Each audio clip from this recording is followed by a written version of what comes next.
ఒకప్పుడు ఒకే యూనియన్ ఉంది. జిల్లాలో వాళ్ళు ఎలక్షన్ జరిపి వాళ్ళు తగిన పడిన తర్వాత ఫైనల్గా నాకొస్తే అందరూ చంద్రబాబు చేసి పట్టిన విజయవాడ సార్ అతను జిల్లా అధ్యక్షుడే ఉపాధ్యక్షుడే కాదు, ప్రతి విలేకరికి అతనికి అందుబాటులో ఉన్న ఏమి జరిగినా పర్సనల్గా కానీ అతను ఆ యూనియన్కి ఏమి చేయాలా, మన విలేకరుల యొక్క ఇబ్బందులు ఏమి, మనకి ఏం చేయాలా, ఒకవేళ కొంతమందికి అప్డేషన్ రాదు, దానికి ఏం చేయాలి నిలబడతారు. మీరు ఎక్కడైనా విచారించి రాష్ట్రం మొత్తం అన్ని జిల్లాలో కాబట్టి నేను ఇవన్నీ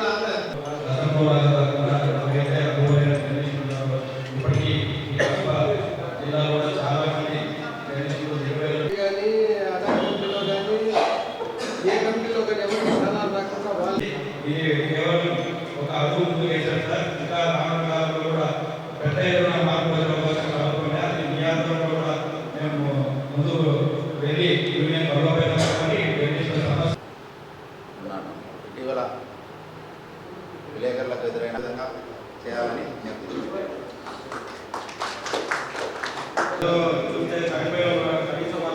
కుటుంబానికి ఆర్థికంగా కూడా ఇచ్చే ఆ విధంగా కూడా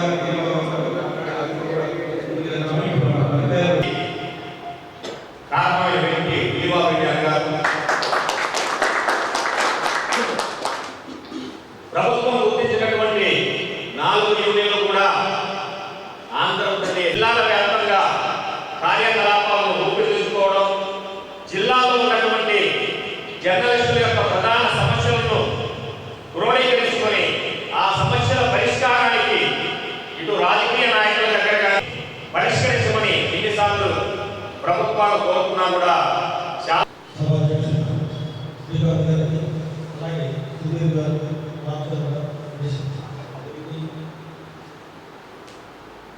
ఆంధ్రప్రదేశ్ మీడియా ఫెడరేషన్ వ్యవస్థ ప్రధానంగా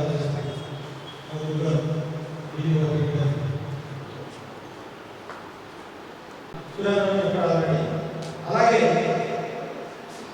ఏదో దశాబ్దాల కోసం ఏదైనా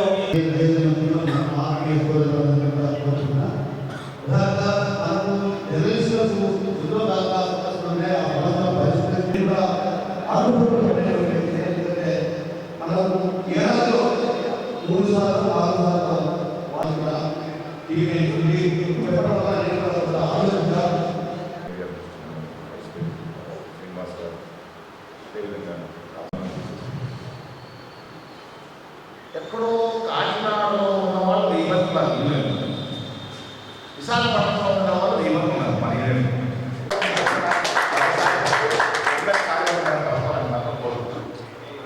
ప్రధానంగా గతంలో ఉమ్మడి సంవత్సరాలు 16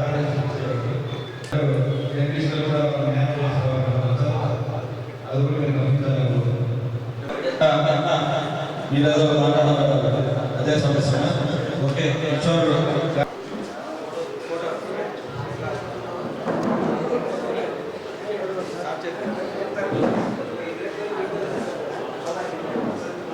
ఫోటో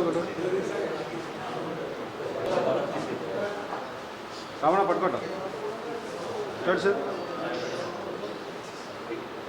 చూడండి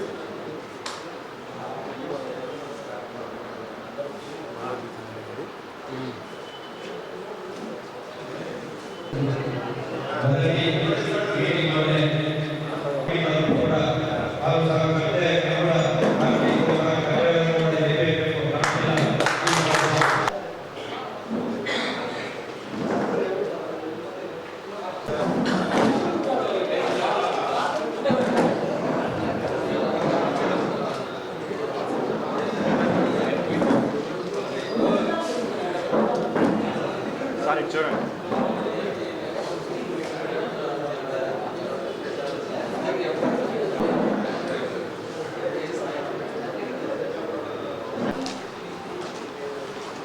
బాబు ఫోటోది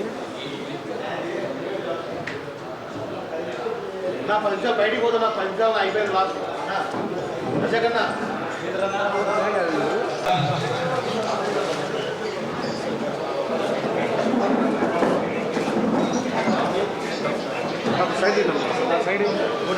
సైడ్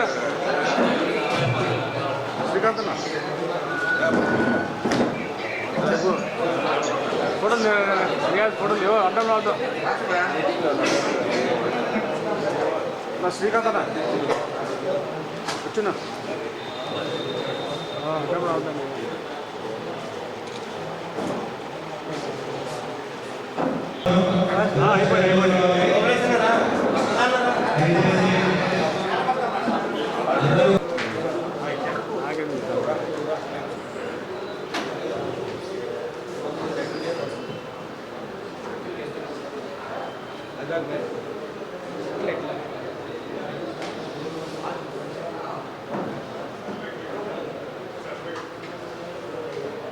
ఓకే సార్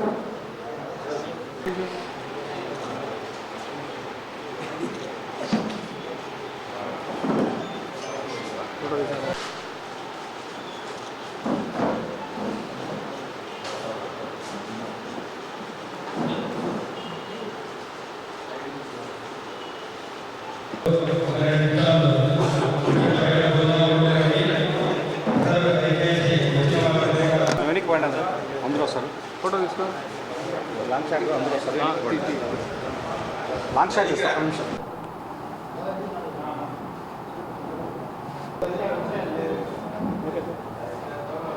కడప జిల్లా ఉమ్మడి కడప జిల్లాలో ఆంధ్రప్రదేశ్ ఆంధ్రప్రదేశ్ మీడియా ఫెడరేషన్ మొదటి సమావేశం చాలా ఆహ్లాదమైన ఆనందకరంగాను కొనసాగింది.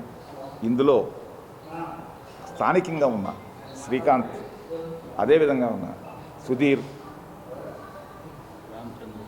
రామమూర్తి అందరూ కలిసి ఈ యొక్క ఏర్పాట్లు కొనసాగించారు. ఇక్కడ ఆంధ్రప్రదేశ్ మీడియా ఫెడరేషన్ యొక్క విభాగం నుంచి ఇంకా 2 యూనియన్లు కొనసాగుతుంది. వాటిని కూడా ఇక్కడ ప్రాతినిధ్యం ఇస్తూ small and medium news papers కావచ్చు, ఎలక్ట్రానిక్ మీడియా వింగ్ కావచ్చు, ఇవన్నీ కూడా ఇక్కడ కమిటీలు వేస్తూ ఈరోజు కమిటీలు నిర్వహిస్తూ చేసి మొదటి సమావేశం కూడా వాళ్ళతో కొనసాగించడం జరుగుతుంది. ఏది ఏమైనా అక్రిడేషన్ ప్రక్రియ చాలా ఆలస్యంగా కొనసాగుతున్న ఈ అక్రిడేషన్ ప్రక్రియలో కొన్ని ఇబ్బందులు ఉన్నాయి. ఆ ఇబ్బందులన్నింటినీ కూడా ఖచ్చితంగా ప్రభుత్వంతో సంప్రదించి ఆ ప్రాబ్లమ్స్ ఏవైతే ఉన్నాయో ఆ ప్రాబ్లమ్స్ని అధిరోహించి న్యాయం చేయడం కోసం నా వంతు ఆంధ్రప్రదేశ్ మీడియా ఫెడరేషన్ జనరల్ సెక్రటరీగా నేను చేసి నిరూపిస్తానని కూడా ఈ ప్రెస్ మీట్లో తెలియజేస్తున్నాను. రెండోది ఏంటంటే ప్రభుత్వం మనకు వాళ్ళ మేనిఫెస్టోలో చెప్పింది హౌస్ సైట్స్ ఇస్తానని చెప్పి. ఆ హౌస్ సైట్స్ మీద కూడా ఇప్పటికీ ఒకసారి సమావేశం ముఖ్యమంత్రితో జరగడం జరిగింది. ఆ సమావేశంలో కూడా గౌరవ ముఖ్యమంత్రి గారు ఒక ప్రతిపాదన పెట్టారు. ఆ ప్రతిపాదనతో పాటు మనం కూడా మన సంఘాల నుంచి కూడా మనం ఇంకొక రకమైన ప్రతిపాదన కూడా ఇవ్వడం జరిగింది. ఒకటి ఏంటంటే మనం స్థలాలు అడుగుతున్నాం. ప్రభుత్వం ఏమంటుందంటే మేము 3 బెడ్రూమ్ ఫ్లాట్ కట్టిస్తాం, ఫ్లాట్ వద్దు మాకు ఫ్లాట్ ముద్దు అంటున్నాం. ఎఫ్ఎల్ఓటి వద్దు, పిఎల్ఓటి కావాలి. ఎందుకంటే ఎక్కడో 3వ అంతస్తులో ఇస్తే రేపు తెల్లవారితే ఏదో ఒక చిన్న కార్యక్రమం ఏదో ఒక ఇబ్బంది వచ్చినా దానికి విధిలేని పరిస్థితుల్లో ఏదైనా చేసుకోవాలన్నా చేసుకోలేని పరిస్థితి వస్తుంది. అక్కడ కూడా మనకు అన్యాయం జరుగుతుంది. ఆ అన్యాయాన్ని నేను మొదటి నుంచి కూడా లాస్ట్ 2018లో కూడా నేను వ్యతిరేకించడం జరిగింది. అప్పుడు కాలువ శ్రీనివాస్ గారు మంత్రిగా ఉన్నప్పుడు కూడా దాన్ని చేయడం అయింది. ఇప్పుడు కూడా అదే యొక్క డీసెంట్ నేను ఇవ్వడమైంది. అయితే ప్రభుత్వం ఒక అడుగు ముందుకొచ్చి మననే క్లియర్ చేయడమైంది. సైట్సే ఇస్తాము అని చెప్పి కూడా సైట్స్ ఐడెంటిఫై చేయమని కూడా కలెక్టర్లకు తగిన ఆదేశాలు కూడా ఇచ్చారు. ఆ విధంగా మనకు ఏ జర్నలిస్ట్ అయినా సీనియారిటీని ప్రక్రియ తీసుకొని కొత్తగా 1 year 2 yearsలో వచ్చిన వాళ్ళకు కూడా జిల్లాల ప్రాతినిధ్యం కల్పించి ఎక్కడికక్కడ వాళ్ళకందరికీ కూడా హౌస్ సైట్స్ని క్లియర్ చేసి ఇస్తామని చెప్పి కూడా మీకు ఈ సభాముఖంగా తెలియజేస్తూ, అదేవిధంగా ఉన్న ఇన్సూరెన్స్ని ఏదైతే మనకు ఇన్సూరెన్స్ ఫెసిలిటీస్ ఉందో ఆ ఫెసిలిటీస్లో ఉన్న ప్రాబ్లమ్స్ మీద మనం గవర్నమెంట్కు చాలా క్షుణ్ణంగా తెలియజేయడమైంది. ఆ ప్రాబ్లమ్స్ అన్నీ ఏమంటే, ఒకటి ఆరోగ్యశ్రీ కాకుండా మనకు సపరేట్గా ఇన్సూరెన్స్ కావాలని చెప్పేసి మనం డిమాండ్ చేశాం. ఆ సపరేట్గా ఉన్న ఇన్సూరెన్స్ వల్ల మనకు వచ్చిన ప్రయోజనం ఏంటంటే, కొన్ని పెద్ద పెద్ద హాస్పిటల్స్లో ఏ డిసీజ్కైనా వాళ్ళు ఇమీడియట్గా ట్రీట్మెంట్కి అప్పీర్ అవుతారు. ఆరోగ్యశ్రీలోకి వచ్చేటప్పటికి ఏమైపోతుందంటే మనకు వాళ్ళకి పేమెంట్ చేయలేదన్న ఒక ఆలస్యము, నెగ్లిజెన్సీ ఏర్పడతా ఉంది. కాబట్టి అటువంటి పరిస్థితి రాకూడదని మనం ఇన్సూరెన్స్కు 50% మనం కడతామని కూడా మనం చెప్తున్నాం. కారణం ఎందుకంటే ప్రభుత్వం మొత్తమే భరించకుండా మనం కూడా 50% కడతామని చెప్తున్నాం. అంతేకాకుండా డిసీజ్డ్ పాలసీ అనేది చోటుంది. గత 5 సంవత్సరాలు ఈ పాలసీలు అన్నీ ఏమీ లేవు. ఒకసారి ఆలోచించుకోవాలి. డిసీజ్డ్ పాలసీ లేదు, ఇన్సూరెన్స్ పాలసీ లేవు, ఆరోగ్యశ్రీలో కలిపేసినారు. ఆరోగ్యశ్రీకి ఎత్తుకొని పోయేటప్పుడు కొన్ని హాస్పిటల్స్లో పోతే జర్నలిస్ట్ అంటే మీ తప్ప వేస్ట్, మాకు డబ్బులు రావు, ఏమి రావు, మా గురించి పట్టించుకోలేదని ఒక విధమైన ఒపీనియన్ క్రియేట్ చేసినారు. ఈ ఒపీనియన్కి అన్నిటికీ కూడా స్వస్తి పలుకుతూ ఈ ప్రభుత్వం నుంచి కూడా మనము ఇన్సూరెన్స్ ఏ గవర్నమెంట్ వాళ్ళకి ఎందుకంటే మనం కట్టవలసింది సపోజ్ 1,400 రూపీస్ కడితే మనకు 3.5 lakhs వరకు ఇన్సూరెన్స్ ఎలిజిబిలిటీ వస్తుంది.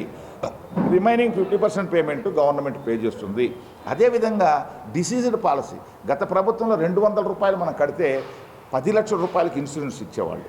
ఈ సంవత్సరం మనం డిమాండ్ చేసింది 20 lakhsకి 400 రూపాయలు కట్టడానికైనా మనం రెడీగా ఉన్నామని కూడా మేము తెలియజేశాం. కారణం ఎందుకంటే ఆ కుటుంబం బాగుపడుతుంది, రాకూడదు జరగకూడదని కోరుకుంటున్నామా తప్ప జరగాలని కోరుకోలేదు. అయినా అటువంటి అనివార్య కారణాల వల్ల ఏదైనా జరిగితే ఆ కుటుంబం కూడా బాగుండాలా, ఆ కుటుంబం కూడా వృద్ధిలోకి రావాలా అని అతను ఈ జర్నలిజం ఎంచుకున్న దానికి ఆ కుటుంబం బాగుండాలనే కోరికతో ఆ 20 లక్షలు కూడా చేయడం జరిగింది. దాని మీద కూడా సమాలోచన పడి ఆల్రెడీ హెల్త్ డిపార్ట్మెంట్ వాళ్ళతో ఒప్పించడం జరిగింది. ఇప్పుడు ఐఎన్పిఆర్ కమిషనర్ అక్రిడేషన్స్ అయిపోయిన తర్వాత మేము పూర్తి చేస్తామని కూడా అన్నారు. ఆ విధంగా ముందుకు తీసుకుపోయి కంప్లీట్ చేస్తామని కూడా తెలియజేస్తున్నాను. ఇదే విధంగా రైల్వే పాస్ మీద ఇప్పుడే నేను చెప్పాను, గౌరవ ఎంపీ గారు సీఎం రమేష్ గారు రైల్వే పార్లమెంటరీ కమిటీ చైర్మన్గా ఉన్నారు. వారు ఆల్రెడీ 2 సార్లు 2 పర్యాయాలు గౌరవ ప్రధానమంత్రికి ఒకసారి, గౌరవ రైల్వే మినిస్టర్కి ఒకసారి కూడా సబ్మిట్ చేయడం జరిగింది. అయితే మనకి ఇచ్చిన 50% రాయితీ అయితే ఏదైతే ఉందో కరోనా తర్వాత దాన్ని ఇంప్లిమెంట్ చేయలేదు. ఆ పరిస్థితి కాకుండా మరొక భారీ స్థాయిలో ఎంపీల చేత సంతకాలు చేసి కేంద్ర మంత్రిని ప్రధానమంత్రిని త్వరలో కలిసి నివేదించి దాన్ని పునరుద్ధరించుకోవాలనే ప్రయత్నం ఆంధ్రప్రదేశ్ మీడియా ఫెడరేషన్ ప్రయత్నిస్తూ ఉంది. ఆ ప్రయత్నంలో సఫలీకృతం అవుతామని కూడా మీకు తెలియజేస్తున్నాను.